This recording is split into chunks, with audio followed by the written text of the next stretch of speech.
Hello friends, आप सभी का हमारे यूट्यूब चैनल पर खैर मकदम है, वेलकम है। आज हम बात करने वाले हैं बीपीएससी टीआरई 4 के उर्दू सब्जेक्ट के मोस्ट इम्पोर्टेंट क्वेश्चन के बारे में। ये सारे सवाल, ये सारे क्वेश्चन आपके रियल एग्ज़ाम में बहुत ही इंपॉर्टेंट रोल प्ले करने वाले हैं। तो इस चैनल पर पहली बार विजिट कर रहे हैं तो चैनल को सब्सक्राइब कर लीजिए और इस वीडियो को लाइक और शेयर कर दीजिए। और अगर आप इस सारे सवालात के PDF चाहते हैं तो वीडियो के डिस्क्रिप्शन में टेलीग्राम का लिंक है, उस लिंक पे ज्वाइन हो जाइए। आमिर एकेडमी का टेलीग्राम चैनल है, उस पर आपको PDF मिल जाएगा। तो लिंक है नीचे डिस्क्रिप्शन में, देखिए उस टेलीग्राम चैनल को आप ज्वाइन कर लीजिए।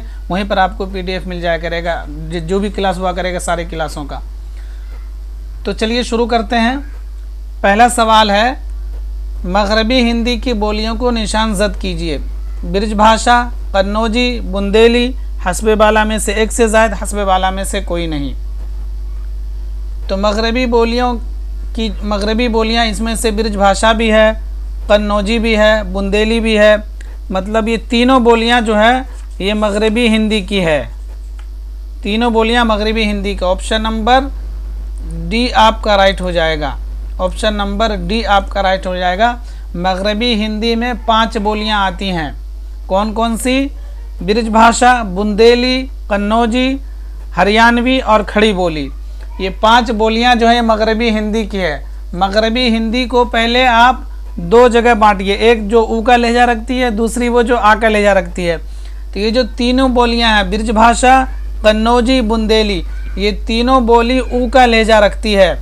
पहले तो मगरबी हिंदी की 5 बोलियां हैं, उनको 2 हिस्सों में बांटिए। एक वो जो ऊ का लहजा रखती है जिसमें ब्रिज भाषा है, कन्नौजी है, बुंदेली है। दूसरी वो है जो आ का लहजा रखती है जिसमें हरियाणवी है और खड़ी बोली है।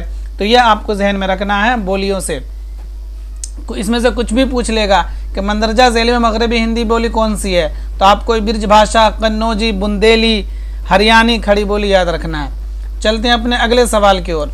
ये किसने कहा है कि उर्दू खड़ी बोली से निकली है? इंशाउल्लाह खां इंशा, अख्तर औरेनवी, ज्ञानचंद जैन, हस्बे वाला में से एक से ज़ायद, हस्बे वाला में से कोई नहीं। बताइए ये किसने कहा है कि उर्दू जो है ये खड़ी बोली से निकली है? तो आपका ऑप्शन जो है ऑप्शन नंबर सी राइट हो जाएगा। ज्ञानचंद जैन का कहना है कि उर्दू जो है ये खड़ी बोली से निकली है। तो उर्दू के पैदाइश के बारे में, उर्दू कहाँ से निकली है, इसके ऊपर कई सारे स्टेटमेंट हैं, कई सारे कौल हैं। आपको सारे जहन में रखने हैं ताकि किसी के बारे में पूछे तो आप उस सवाल को हल कर पाएँ। तो देखिए, इंशाउल्लाह खां इंशा, इन्होंने कहा है कि उर्दू अरबी, फ़ारसी, तुर्की और ब्रिज भाषा पर मुश्तमिल है। मतलब इंशाउल्लाह खां इंशा का कहना है कि ये उर्दू ज़बान है ना, इसमें ये अरबी, फ़ारसी, तुर्की और ब्रिज भाषा, इन चारों ज़बानों को मिलाकर उर्दू ज़बान बनी है। ये इंशाउल्लाह खां इंशा का कहना है।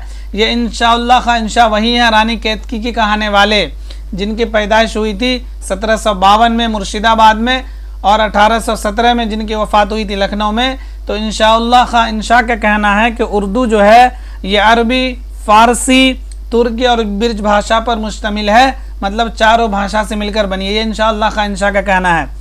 अख्तर और इनवी साहब कहते हैं कि उर्दू जो है ये मगधी से निकली है। जो मगधी भाषा है उर्दू उससे निकली है, ये अख्तर और इनवी का कहना है। तो आप इन तीनों के बारे में जान गए। ज्ञानचंद साहब कहते हैं कि उर्दू खड़ी बोली से निकली है। अख्तर और इनवी का कहना है कि उर्दू मगधी से निकली है। इंशाअल्लाह खां इंशा का कहना है कि उर्दू भाषा जो है ये अरबी, फ़ारसी, तुर्की और ब्रिज भाषा पर मुश्तमिल है।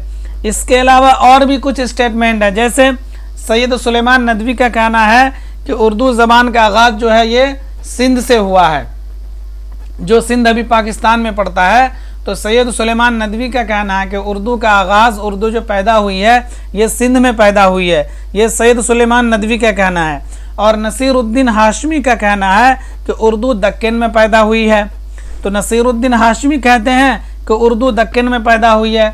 मसूद हुसैन ख़ान का कहना है कि उर्दू जो है ये दिल्ली के अतराफ़ में पैदा हुई है। मतलब दिल्ली के आसपास का जो इलाका है उर्दू यहाँ पैदा हुई है। मतलब दिल्ली के आसपास मेरठ ये सब इलाका जो है, तो ये मसूद हुसैन ख़ान का कहना है।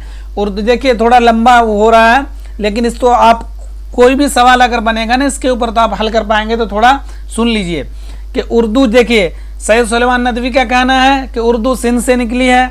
मसूद हुसैन खान का कहना है कि उर्दू जो है ये दिल्ली और दिल्ली के अतराफ में पैदा हुई है। नसीरुद्दीन हाशमी का कहना है कि उर्दू दक्कन में पैदा हुई है। ये आपको जहन में रखना है। और इंशाअल्लाह खां अख्तर औरैनवी ज्ञानचंद जैन, ज्ञानचंद जैन का कहना है कि खड़ी बोली से निकली है। अख्तर औरैनवी का कहना है कि मगधी से निकली है। तो ये सब चीज़ आप क्लियर कर लीजिए। चाहिए तो एक दो बार आप लिख भी सकते हैं रोक के, ताकि आपको बिल्कुल जहन में रहे और उर्दू भाषा से अगर कोई सवाल आए तो फ़ौरन उसको हल कर पाएँ। चलते हैं अगले सवाल की ओर। सबीले हिदायत किसका शेरी मजमुआ है? आपके ऑप्शन है मिर्ज़ा दबीर, रफ़ी सौदा, दाग दहलवी, हस्बे बाला में से एक से ज़ायद, हस्बे बाला में से कोई नहीं। तो सबीले हिदायत जो है ये मिर्ज़ा मोहम्मद रफ़ी सौदा का शेरी मजमुआ, ऑप्शन नंबर बी आपका राइट हो जाएगा। ऑप्शन नंबर बी आपका राइट हो जाएगा। मिर्ज़ा मोहम्मद रफ़ी सौदा का शेरी मजमुआ जो है ये सबीले हिदायत है। तो मिर्ज़ा मोहम्मद रफ़ी सौदा साहब से आपको दो तीन चीज़ें याद रखनी है। 1712 में पैदा हुए थे ये दिल्ली के अंदर, और 1781 में लखनऊ में इनकी वफ़ात हुई थी। मिर्ज़ा मोहम्मद रफ़ी सौदा 1712 में दिल्ली में पैदा हुए थे, 1781 में लखनऊ में इनकी वफ़ात हुई थी। मिर्ज़ा मोहम्मद रफ़ी सौदा के वालिद का नाम था मोहम्मद शफ़ी, जो दिल्ली में सौदागर थे, और इसी अपने बाप के सौदागरी की निस्बत से इन्होंने अपना तखल्लुस सौदा रखा था। ये भी आपको जहन में रखना है। मिर्ज़ा मोहम्मद रफ़ी सौदा के 4 उस्ताद थे, सिराजुद्दीन अली ख़ान आरजू, कुली ख़ान, शाह हातिम साने। तो मिर्ज़ा मोहम्मद, पिछली बार टीआरई में मीर तकी मीर का उस्ताद पूछ लिया था, जो सिराजुद्दीन अली ख़ान आरजू थे। पिछली बार जो टीआरई 2, 3 या 2 में पूछा था कि मीर तकी मीर के जो उस्ताद हैं आरजू, इनका पूरा नाम क्या है? तो पूरा नाम है सिराजुद्दीन अली ख़ान आरजू। ये सौदा के भी उस्ताद हैं, और सौदा के 3 और उस्ताद हैं, कुली ख़ान, शाह हातिम साने। तो ये आपको सौदा के उस्ताद से याद रखना है। और मीर तकी मीर ने सौदा को मलिकुश्शोरा कहा है। आप सुनते हैं ना, गव्वासी मलिकुश्शोरा, वजही मलिकुश्शोरा, गालिब मलिकुश्शोरा, ज़ौक़ मलिकुश्शोरा। तो मीर तकी मीर जो है ये मिर्ज़ा मोहम्मद रफ़ी सौदा को मलिकुश्शोरा मानते थे। ये आपको ज़हन में रखना है। मिर्ज़ा सलामत अली दबीर, तो मिर्ज़ा सलामत अली दबीर 1805 में दिल्ली में पैदा हुए थे, और 1875 में लखनऊ में इनकी वफ़ात हुई थी। ये आपको जहन में रखना है। ये दाग दहलवी ये अल्लामा इकबाल के उस्ताद हैं। दाग दहलवी साहब 1831 में पैदा हुए थे, 1905 में इनकी वफ़ात हुई थी। 1905 में अल्लामा इकबाल साहब बैरून यानी इंग्लिस्तान, लंदन गए थे पढ़ाई करने के लिए, और उसी साल इनके उस्ताद मोहतरम दाग दहलवी की वफ़ात हुई थी 1905 में। तो 1905 से आपको जहन में रखना है, और याद भी रहेगा कि 1905 में ही अल्लामा इकबाल गए थे पढ़ाई करने के लिए लंदन, और 1905 में इनके उस्ताद मोहतरम दाग दहलवी की वफ़ात हुई थी। दाग दहलवी से डाक के ज़रिए इस्लाह लेते थे अल्लामा इकबाल साहब, ये आप सब लोग जानते हैं। तो उसी साल 1905 में ही इनकी वफ़ात हो गई थी दाग दहलवी की। चलते हैं अपने अगले सवाल की ओर। सालिहा आबिद हुसैन की पैदाइश कब हुई थी? 1914, 1913, 1915, हस्बे बाला में से एक से ज़ायद, हस्बे बाला में से कोई नहीं। तो सालिहा आबिद हुसैन की पैदाइश हुई थी 1913 में। ऑप्शन नंबर बी आपका राइट हो जाएगा। सालिहा आबिद हुसैन 1913 में इनकी पैदाइश हुई थी। 1914 में कौन कौन लोग पैदा हुए थे? तो 1914 में पैदा हुए थे कृष्णचंद्र और ख्वाजा अहमद अब्बास। तो आपको इन दोनों का नाम याद रखना है। कृष्णचंद्र साहब 1914 में पैदा हुए थे, और 1977 में इनकी वफ़ात हुई थी कृष्णचंद्र की। ख्वाजा अहमद अब्बास 1914 में पैदा हुए थे, 1987 में वफ़ात हुई थी। 1915 में पैदा हुए थे राजेंद्र सिंह बेदी, ये आपको जहन में रखना है। और अख्तरुल ईमान 1915 में पैदा हुए थे, और राजेंद्र सिंह बेदी भी 1915 में पैदा हुए थे। तो ये आपको जहन में रखना अच्छे से। और कृष्णचंद्र का पहला नावल शिकस्त है, और कृष्णचंद्र का जो पहला अफसाना यरकान है। राजेंद्र सिंह बेदी का एक ही अफसाना है, एक ही नावल है, एक चादर मैली सी। और पहला अफसाना राजेंद्र सिंह बेदी का महारानी का तोहफ़ा, पहला अफसानी मजमुआ दाना व दाम। आपको ये जहन में रखना है। चलते हैं अगले सवाल की ओर। मंदरजा झैल में किन की पैदाइश 1904 में हुई थी? जमील मजहरी की, शौकत थानवी की, ख्वाजा गुलाम सद्दैन की, हस्बे बाला में से एक से ज़्यादा, हस्बे बाला में से कोई नहीं। तो मंदरजा झैल में 1904 में जमील मजहरी भी पैदा हुए थे, शौकत थानवी भी पैदा हुए थे, और जो ख्वाजा गुलाम सद्दैन भी, मतलब तीनों लोगों की पैदाइश 1904 में हुई है। तो ऑप्शन नंबर डी आपका राइट हो जाएगा। इन तीनों लोगों की पैदाइश 1904 में हुई है। इनके अलावा मजनू गोरखपुरी भी 1904 में पैदा हुए थे और इम्तियाज़ अली खान अर्शी भी 1904 में पैदा हुए थे। देखिए, आप सोच रहे होंगे यार सिर्फ पैदाइशी के सवाल आ रहे हैं, इससे आपको इस तरह से याद हो जाएगा कि आपको बार बार ये सब याद करने की ज़रूरत नहीं पड़ेगी। तो इसलिए मैंने रिलेट करके जो जो 1904 में पैदा उन सब के नाम दे दिए हैं, ताकि आपको एक बार जहन में बैठ जाए कि 1904 में किन किन की पैदाइश हुई है। आप लोगों के जहन में किसी और उदबा का नाम हो तो आप कमेंट में बताइए। जमील मजहरी 1904 में पैदा हुए, शौकत थानवी 1904 में पैदा हुए, ख्वाजा गुलाम सद्दैन 1904 में पैदा हुए, इम्तियाज़ अली खान आरशी 1904 में पैदा हुए, मजनू गोरखपुरी भी 1904 में पैदा हुए। यह आपको जहन में रखना है। और जमील मजहरी का एक मसनवी है आबो सराब, ये इनकी मसनवी है, यह आपको जहन में रखना है। चलते हैं अपने अगले सवाल की ओर। ज़ौक़ को खाकानी हिंद का खिताब किसने दिया था? अकबर शाह सानी ने, या फिर बहादुर शाह जफ़र ने, या आसिफुद्दौला ने? हस्बे वाला में से एक से ज़ायद, हस्बे वाला में से कोई नहीं। बताइए। शेख इब्राहिम ज़ौक़ को खाकानी हिंद का खिताब किसने दिया था? तो इनको खाकानी हिंद का खिताब दिया था अकबर शाह सानी ने। ऑप्शन नंबर ए आपका राइट हो जाएगा, अकबर शाह सानी ने। देखिए, शेख इब्राहिम ज़ौक़ से आपको दो चीज़ याद रखना है कि इनको खाकानी हिंद का खिताब दिया था अकबर शाह सानी ने, और इनको मलिकुश शोरा का खिताब दिया था बहादुर शाह जफ़र ने। अकबर शाह सानी के बेटे हैं बहादुर शाह जफ़र, ये भी आपको जहन में रखना है। तो पहले अकबर शाह सानी ने इनको खाकानी हिंद का खिताब दिया, फिर जब अकबर शाह सानी वफ़ात पा गए, बहादुर शाह जफ़र बने बादशाह, तब इन्होंने अपने उस्ताद मोहतरम, बहादुर शाह जफ़र के उस्ताद थे शेख इब्राहिम ज़ौक़, तब इन्होंने अपने उस्ताद मोहतरम शेख इब्राहिम ज़ौक़ को मलिकुश शोरा का खिताब दिया था। यह आपको जहन में रखना है। शेख इब्राहिम ज़ौक़ के पैदाइश के बारे में और वफ़ात के बारे में सुन लीजिए। तो शेख इब्राहिम ज़ौक़ 1789 में दिल्ली में पैदा हुए थे और 1854 में दिल्ली में वफ़ात पाए थे। शेख इब्राहिम ज़ौक़ दिल्ली से बाहर कहीं नहीं गए। जैसे मिर्ज़ा गालिब के बारे में पूछा जाता है कि मिर्ज़ा गालिब जो कलकत्ता का सफ़र किया, रामपुर गए। इसी तरह से मीन अनीस के बारे में पूछा जाता है कि हैदराबाद गए। लेकिन ज़ौक़ के बारे में अगर पूछा जाता है तो आप बिल्कुल जहन में बिठा लीजिए, ज़ौक़ दिल्ली से बाहर कहीं नहीं गए।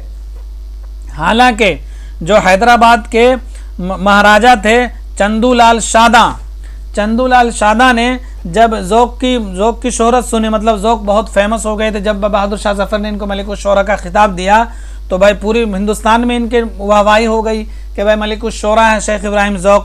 तो उस टाइम जो हैदराबाद के महाराजा थे चंदूलाल शादा, उन्होंने बुलाया कि आप हमारे यहाँ तशरीफ़ लाइए, हम भी देखें, भाई आपकी शेर व शायरी सुने। तब इन्होंने जवाब दिया था शेख इब्राहिम ज़ौक़ ने, गर्चे है मुल्के दकन में इन दिनों कदरे सुखन, गर्चे है मुल्के दकन में इन दिनों कदरे सुखन, कौन जाए ज़ौक़ पर दिल्ली की गलियां छोड़कर। मतलब जब चंदूलाल शादा ने हैदराबाद बुलाया ज़ौक़ को, तो ज़ौक़ ने ये जवाब दिया शेर कह के कि भाई हमारे कदरदां तो बहुत हैं, हर जगह हैं हमारी कदरदानी करने वाले, हमारे अशार की कदरदानी करने वाले, लेकिन दिल्ली छोड़ने का मेरा मन नहीं कर रहा है, दिल्ली छोड़ के मैं कहीं जा नहीं सकता। तो अकबर, ये शेख इब्राहिम ज़ौक़ जो दिल्ली से बाहर कहीं नहीं गए थे, तो ये आपको जहन में रखना है शेख इब्राहिम ज़ौक़ से। चलते हैं अपने अगले सवाल की ओर। मसनवी गुलजार नसीम के किरदारों की पहचान कीजिए। ज़ैनुल मुलूक, ताजुल मुलूक, बकाउली, बदर मुनीर, माहिर रुखपरी, नजमुन निसा, जान आलम, अंजुमन आरा, माह तलात। हस्बे वाला में इसके साथ वाला में कोई नहीं। तो मसनवी गुलजार नसीम के जो किरदार हैं ये ज़ैनुल मुलूक हैं, ताजुल मुलूक है, बकाउली है। ऑप्शन नंबर ए आपका राइट हो जाएगा। आपको पता ही है मसनवी गुलजार नसीम का जो माखज है, मसनवी गुलजार नसीम जिसको दयाशंकर नसीम ने लिखा है, तो ये सबसे पहले इज़्ज़तुल्लाह बंगाली ने किस्सा गुले बकाउली के नाम से लिख रखा है, ठीक है। फिर उसके बाद निहाल चंद लाहौरी ने मज़हब इश्क के नाम से लिखा फोर्ट विलियम कॉलेज में। तो किस्सा गुले बकाउली जो है ये फ़ारसी नस्र में है। पहले सुन लीजिए, मसनवी गुलजार नसीम का माखज़ पूछा जाएगा, तो मसनवी गुलजार नसीम का असल माखज़ है किस्सा गुले बकाउली, जिसको इज़्ज़तुल्लाह बंगाली ने लिखा था 1722 में। फिर फ़ारसी नस्र में, फ़ारसी में लिखी थी पहले किस्सा गुले बकाउली, फ़ारसी नस्र में। फिर गिलक्रिस्ट की फरमाइश पर, गिलक्रिस्ट जो फोर्ट विलियम कॉलेज में थे, उनकी फरमाइश पर निहाल चंद लाहौरी ने इसको लिख दिया था उर्दू नस्र में मजहब इश्क के नाम से। फिर मजहब इश्क के नाम से उर्दू नस्र में जब लिखा निहाल चंद लाहौरी ने, उसके बाद 1839 में दयाशंकर नसीम ने इसी क़ुस्सा कुल बकावली को मसनवी गुलजार नसीम के नाम से लिख दिया। तो ये बकावली भी आ रहा लफ्ज़, तो इससे आपको समझ में आ जाएगा कि ज़ैनुल मुलूक ताजुल मुलूक बकावली। एक देखिए, मसनवी के किरदार से ज़्यादा सवाल बनते हैं, आपको किरदार याद रखना है, लोग कंफ्यूज होते हैं। तो आपको इसलिए आपको मैं इस तरह के सवाल लाया हूँ कि ज़ैनुल मुलूक ताजुल मुलूक बकावली ये मसनवी गुलजार नसीम के किरदार हैं। बदर मुनीर, माह रुख परी, नजमुन निसा, नाम सुनते ही आपके जहन में मसनवी का नाम आना चाहिए। तो बदर मुनीर, माह रुख परी, नजमुन निसा ये सहरुल बयान के किरदार हैं।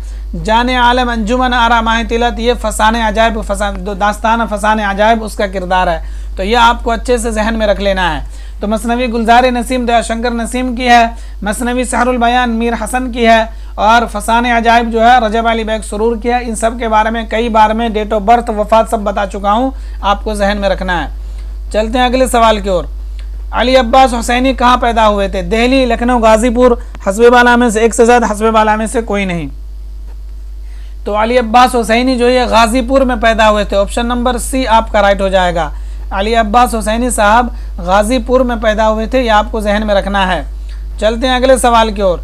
शाहनामा इस्लाम के खालिक कौन हैं? हाली, हफीज जालंधरी, इस्माइल मेरठी, हस्बे बाला में से एक से ज़्यादा, हस्बे बाला में से कोई नहीं। तो शाहनामा इस्लाम के खालिक हैं Hafeez Jalandhari. Option number B आपका राइट हो जाएगा। शाहनामा इस्लाम 4 जिल्दों पर मुश्तमिल है, ये भी आपको जहन में रखना है। शाहनामा इस्लाम कितने जिल्दों में है? 4 जिल्दों में। अल्ताफ़ हुसैन हाली से आपको याद रखना है, इनकी जो है तनकीदी की पहली किताब है मुकदमा शेर व शायरी, जो 1893 में जो इन्होंने लिखी थी। हाली से आपको याद रखना है। हाली की पहली नसरी किताब मजालिसुन निसा जो नॉवेल है, यह आपको जहन में रखना है। इस्माइल मेरठी ये बच्चों के शायर कहे जाते हैं, इस्माइल मेरठी को बच्चों का शायर कहा जाता है, ये भी आपको जहन में रखना है इस्माइल मेरठी से। चलते हैं अगले सवाल की ओर। सर सैयद को सर का खिताब कब मिला था? 1878 में, 1897 में, 1898 में, हस्बे बाला में से एक से ज़्यादा, हस्बे बाला में से कोई नहीं। तो सर सैयद अहमद खान को 1878 में सर का खिताब मिला था। ऑप्शन नंबर ए राइट हो जाएगा। सर सैयद अहमद खान को जब अंग्रेज़ हुकूमत ने सर का खिताब दिया था, वो साल था 1878। 1897 में शमसुल उलमा का खिताब मिला था। किनको? डिप्टी नज़ीर अहमद को। 1897 में डिप्टी नज़ीर अहमद को शमसुल उलमा का खिताब मिला था।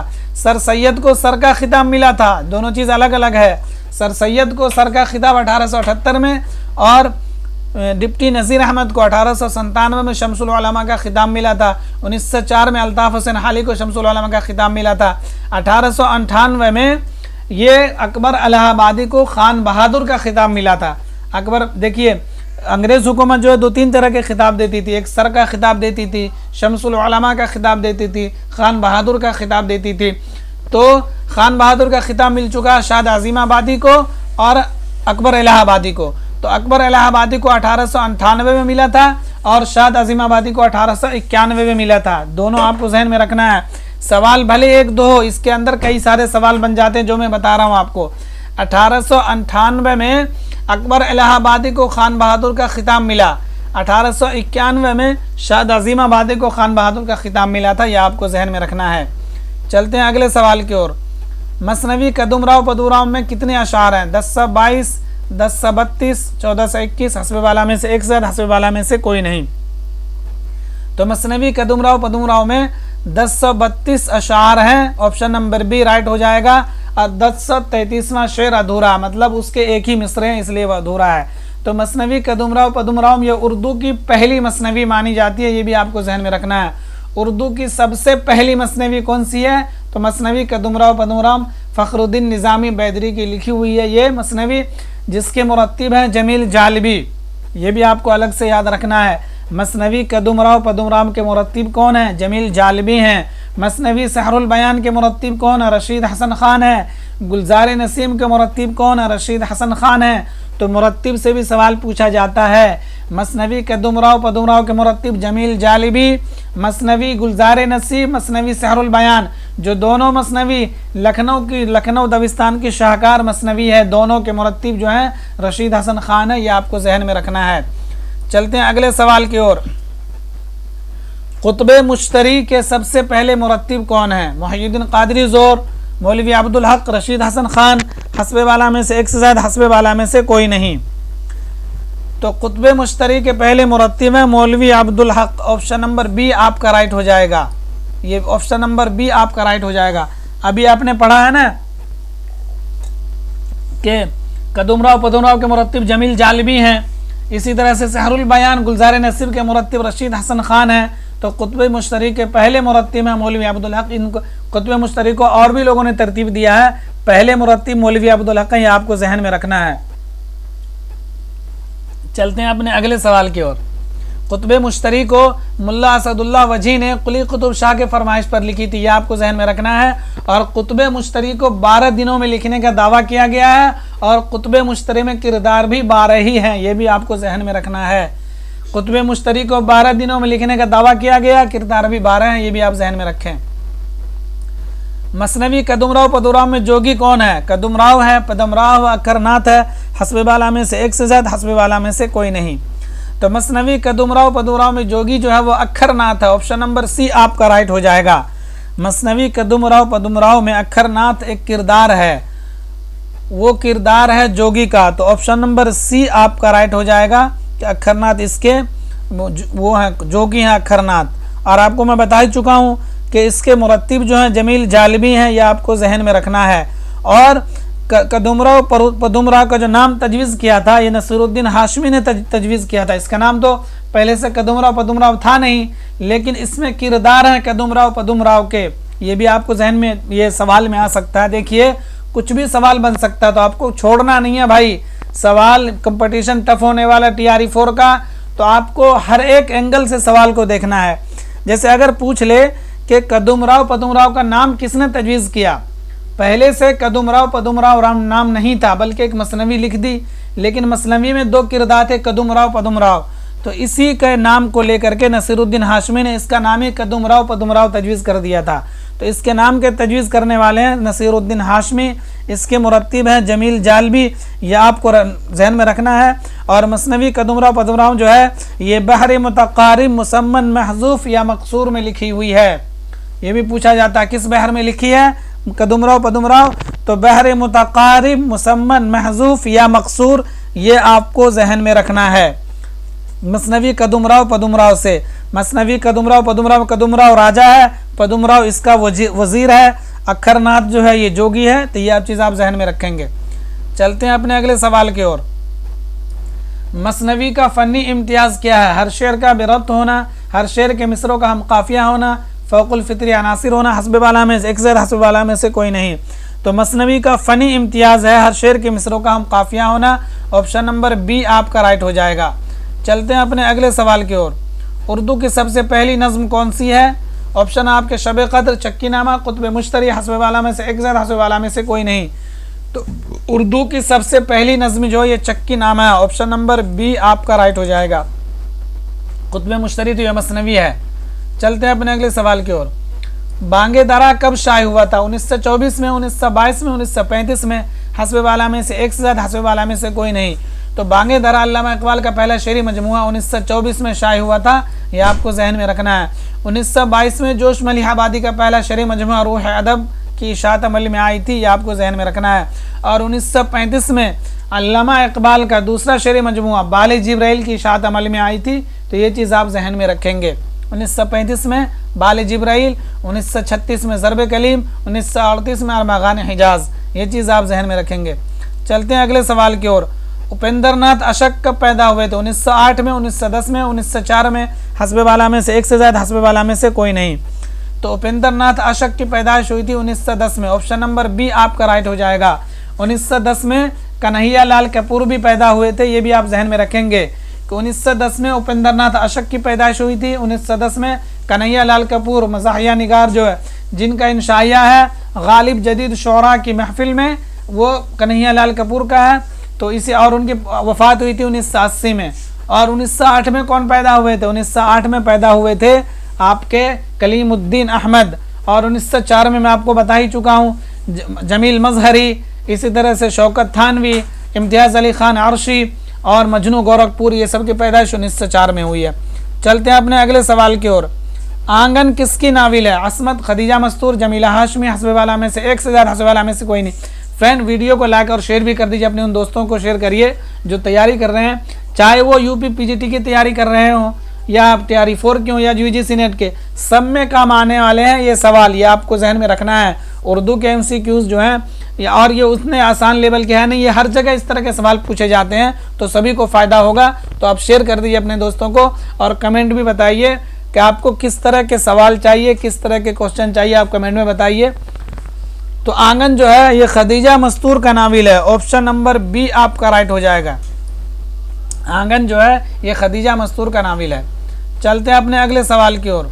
उर्दू में तारीख़ी नाविल लिखने वाले कौन है? अब्दुल हलीम, नज़ीर अहमद, कृष्णचंद्र, हस्बे वाला में से एक से ज़्यादा, हस्बे वाला में से कोई नहीं। तो उर्दू में तारीख़ी नाविल लिखने वाले हैं Abdul Halim Sharar. Option number A आपका राइट हो जाएगा। और नज़ीर अहमद जो है ये इस्लाही नाविल लिखने वाले हैं। अगर तारीख़ी नाविल की बात होगी तो अब्दुल हलीम शरर, अगर इस्लाही नाविल की बात होगी या तालीम निस्वा की बात होगी तो डिप्टी नज़ीर अहमद। अब्दुल हलीम शरर 1860 में पैदा हुए थे लखनऊ के अंदर और 1926 में इनकी वफ़ात हो गई थी लखनऊ में। डिप्टी नज़ीर अहमद 1830 में पैदा हुए थे बिजनौर में, 1913 में दिल्ली में इनकी वफ़ात हुई थी। कृष्णचंद्र इनका पहला नाविल है शिकस्त, ये आप जहन में रखेंगे। अब्दुल हलीम शरर के नाविल हैं फिरदौसे बरी। डिप्टी नज़ीर अहमद के नाविल है मिरातुल उरूस, तौबतुन नुसूह, अयामा, रुया सादिक़ा, ये सब डिप्टी नज़ीर अहमद के नाविल है, ये आप जहन में रखेंगे। चलते हैं अगले सवाल की ओर। नाविल तौबतुन नुसूह में नुसूह की कितनी औलादें थी? नाविल तौबतुन नुसूह जो है डिप्टी नज़ीर अहमद की नाविल है, इसमें नुसूह एक किरदार है जो ख्वाब देखता है। ये भी आप जहन में रख लीजिए, सवाल पूछा जाता है कि नाविल तौबतुन नुसूह में ख्वाब कौन देखता है? तो नुसूह ख्वाब देखता है। ये आप एक सवाल तो ये हो गया। तो नुसूह की कितनी औलादें हैं उस नाविल के अंदर? उस नाविल में नुसूह की कितनी औलादें हैं बताइए। तो नाविल तौबतुन नुसूह में डिप्टी ये डिप्टी नज़ीर अहमद की नाविल है। तो नाविल तौबतुन नुसूह में नुसूह के 3 बेटे और 2 बेटियां। ऑप्शन नंबर सी आपका राइट हो जाएगा। नाविल तौबतुन नुसूह में डिप्टी नज़ीर अहमद के 3 बेटे और 2, डिप्टी नज़ीर अहमद के नहीं, नुसूह के। डिप्टी नज़ीर अहमद तो इसके खालिक हैं। तो नुसूह जो है इसमें किरदार है, वो ख्वाब देखता है और उसी के 3 बेटे और 2 बेटियां, ये आप जहन में रखेंगे। चलते हैं अगले सवाल की ओर। बारिश संग ऐवान गज़ल नाविल के खालिक कौन हैं?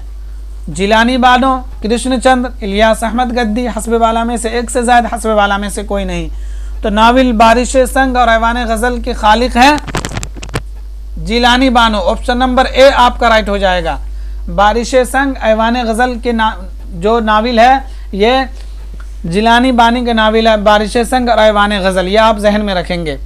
कृष्णचंद्र के नाविल वही शिकस्त। इलियास अहमद की गद्दी के नाविल है फायर एरिया। इलियास अहमद गद्दी इनके नाविल का नाम है फायर एरिया, यह आप जहन में रख लेंगे। चलते हैं अगले सवाल की ओर। मंदरजा झैल में किस अल्फाज का इमला दुरुस्त नहीं है? सही, कौसर, मकसूद, हस्बे वाला में से एक से ज़्यादा, हस्बे वाला में से कोई नहीं। तो मंदरजा झैल में किस अल्फाज का इमला दुरुस्त नहीं है?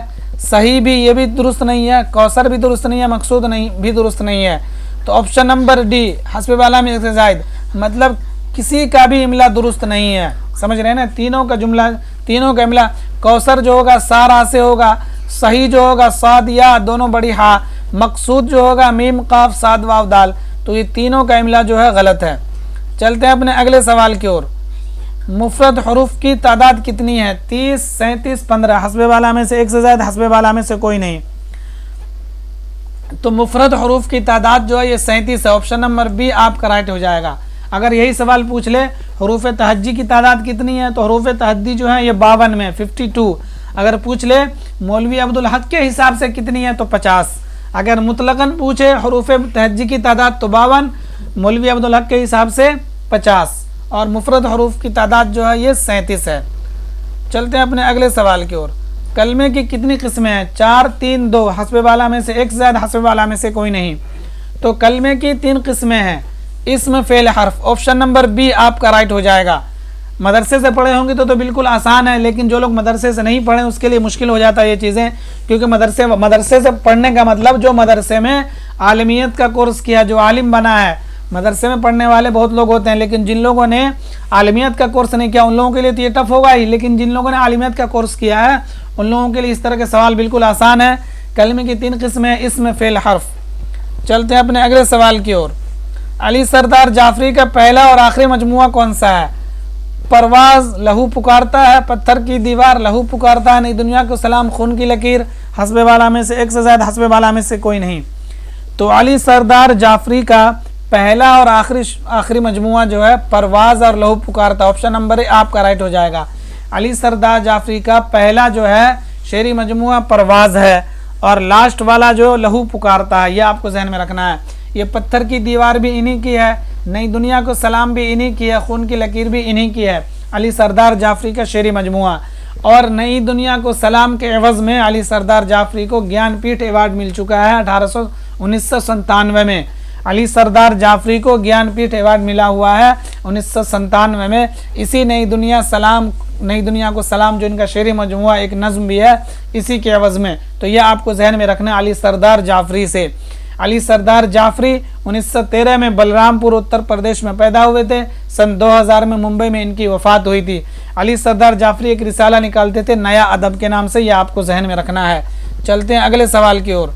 मजाज लखनवी पहले तखल्लुस क्या करते थे? शहीद, हज़ीं, खस्ता, हस्बे वाला में से एक से ज़्यादा, हस्बे वाला में से कोई नहीं। तो मजाज लखनवी का असल नाम था असरारुल हक। मजाज इनका तखल्लुस है, ये आप जहन में रख लें। मजाज लखनवी का असल नाम क्या है? असरारुल हक, और मजाज इनका तखल्लुस है, लेकिन ये बाद में रखा है इन्होंने। पहले ही अपना तखल्लुस करते थे शहीद। ऑप्शन नंबर ए आपका राइट हो जाएगा। मजाज लखनवी पहले अपना तखल्लुस शहीद करते थे, मजाज इन्होंने बाद में रखा। और असल नाम क्या है? असरारुल हक। और असरारुल हसन है मजरूह सुल्तानपुरी का नाम। असरारुल हसन मजरूह सुल्तानपुरी का नाम है, असरारुल हक मजाज लखनवी का नाम है। ये हज़ीं जो है ये मीर बब्बर अली अनीस पहले करते थे। मीर बब्बर अली अनीस जो इनका तखल्लुस अनीस है, पहले ये हज़ीं तखल्लुस करते थे। इसी तरह खस्ता तखल्लुस करते थे पहले अल्ताफ़ हुसैन हाली, बाद में उन्होंने अपना तखल्लुस हाली रखा था। तो ये तीनों तखल्लुस जो हैं ऐसे हैं जिन्होंने लोगों ने बाद में तर्क कर दिया। शहीद तर्क करके मजाज रख लिया, हज़ीं तर्क करके अनीस रख लिया, खस्ता छोड़ के हाली कर लिया। तो ये आप जहन में रखेंगे, कोई कुछ भी पूछ सकता है। चलते हैं अगले सवाल की ओर। साज़े नौ किसका शेरी मजमुआ? मखदूम मुहियुद्दीन, मोइन हसन जज़्बी, मजाज लखनवी, हस्बे वाला में से एक से ज़्यादा, हस्बे वाला में से कोई नहीं। तो साज़े नौ जो है ये मजाज लखनवी का शेरी मजमुआ है। ऑप्शन नंबर सी आपका राइट हो जाएगा। मजाज लखनवी का एक शेरी मजमुआ है आहंग, जो पहला शेरी मजमुआ है, और साज़े नौ जो है ये भी मजाज लखनवी का शेरी मजमुआ है, यह आप जहन में रखेंगे। मखदूम मुहियुद्दीन, मोइन हसन जज़्बी। तो मखदूम मुहियुद्दीन का शेरी मजमुआ कौन कौन सा है आप कमेंट में बताइए। और मोइन हसन जज़्बी की वफ़ात की डेट क्या, वफ़ात ने पैदाइश और वफ़ात दोनों बताइए। मखदूम मुहियुद्दीन का शेरी मजमुआ और मोइन हसन जज़्बी का डेट ऑफ बर्थ और वफ़ात दोनों बताइए कमेंट के अंदर, और ज़रूर कमेंट करिए, ताकि कमेंट करने से आपको याद रहती है चीज़ें। आप जैसे लिखते हैं ना कोई चीज़ तो वो याद रहती है, इस तरह आप कमेंट करेंगे तो आपके जहन में रहेगा। तो ये चीज़ आप कमेंट में बताइए। चलते हैं अगले सवाल की ओर। हाली और मुकदमा शेर व शायरी पर किसने सख्त किस्म का एतराज़ किया है? हाली और मुकदमा शेर व शायरी पर किसने सख्त किस्म का एतराज़ किया है? इमदाद इमाम असर, पंडित ब्रिज नारायण चकबस्त, यगाना चंगेज़ी, हस्बे वाला में से एक ज़ायद, हस्बे वाला में से कोई नहीं। तो हाली और मुकदमा शेर व शायरी पर पंडित ब्रिज नारायण चकबस्त ने सख्त किस्म का एतराज़ किया। ऑप्शन नंबर बी आपका राइट हो जाएगा। देखिए, इमदाद इमाम असर ने गालिब पर एतराज़ किया है, और चकबस्त ने हाली पर एतराज़ किया है, और यगाना चंगेज़ी ने गालिब पर। गालिब शिकन किन को कहा जाता है? यगाना चंगेज़ी को। तो ये तीनों नाम मैंने इसीलिए लिए हैं तो आपको एक साथ एक चीज़ें जहन में रहें कि गालिब पर सख्त किस्म का एतराज़ इमदाद इमाम असर ने किया है, मुकदमा शेर व शायरी और हाली पर। हाली की किताब है ना मुकदमा शेर व शायरी, तो मुकदमा शेर व शायरी को लेकर के हाली पर सख्त किस्म का एतराज़ चकबस्त ने किया है, और यगाना चंगेज़ी ने गालिब पर। पंडित बृजनारायण चकबस्त का एक अभी पिछले वाले क्लास में मैंने बताया था, इनका एक ड्रामा है कमला और एक ड्रामा है राज दुलारी, और सुबह वतन इनका शेरी मजमुआ है, और सुबह उम्मीद जो है इनका एक रिसाला है। तो ये आप जहन में रखेंगे पंडित बृजनारायण चकबस्त से। चलते हैं इस सेशन के लास्ट सवाल की ओर। ये लास्ट सवाल है इस सेशन का। सुबह वतन, जलवे सुबह, अगले लोग किसका शेरी मजमुआ है? जिगर मुरादाबादी, फानी बदायूनी, पंडित बृजनारायण चकबस्त, हस्बे वाला में से एक से ज्यादा, हस्बे वाला में से कोई नहीं। तो सुबह वतन, जलवे सुबह, अगले लोग, ये सारे शेरी मजमुए जो हैं ये पंडित बृजनारायण चकबस्त के। ऑप्शन नंबर सी आपका राइट हो जाएगा। सुबह वतन, जलवे सुबह, अगले लोग, ये तीनों शेरी मजमुआ जो है पंडित बृजनारायण चकबस्त का है। पंडित बृजनारायण चकबस्त 1882 में पैदा हुए थे फैजाबाद में, और 1926 में रायबरेली में इनकी वफात हुई थी। जिगर मुरादाबादी का असल नाम है अली सिकंदर। अली सिकंदर साहब पैदा हुए थे 1890 में मुरादाबाद में, 1960 में इनकी वफात हुई थी गोंडा में। और जिगर मुरादाबादी से आपको याद रखना, इनके शेरी मजमूए दागे जिगर, शोले तूर, आतिशे गुल, इनका शेरी मजमुआ है, ये आप जहन में रखेंगे। तो फ्रेंड्स, अगर आपको PDF चाहिए तो जो टेलीग्राम का लिंक है उसको ज्वाइन कर लीजिए, उस पर PDF डाल दूंगा। और इस वीडियो को ज़्यादा से ज़्यादा लाइक और शेयर कर लीजिए, और इस चैनल को सब्सक्राइब कर लीजिए। शुक्रिया।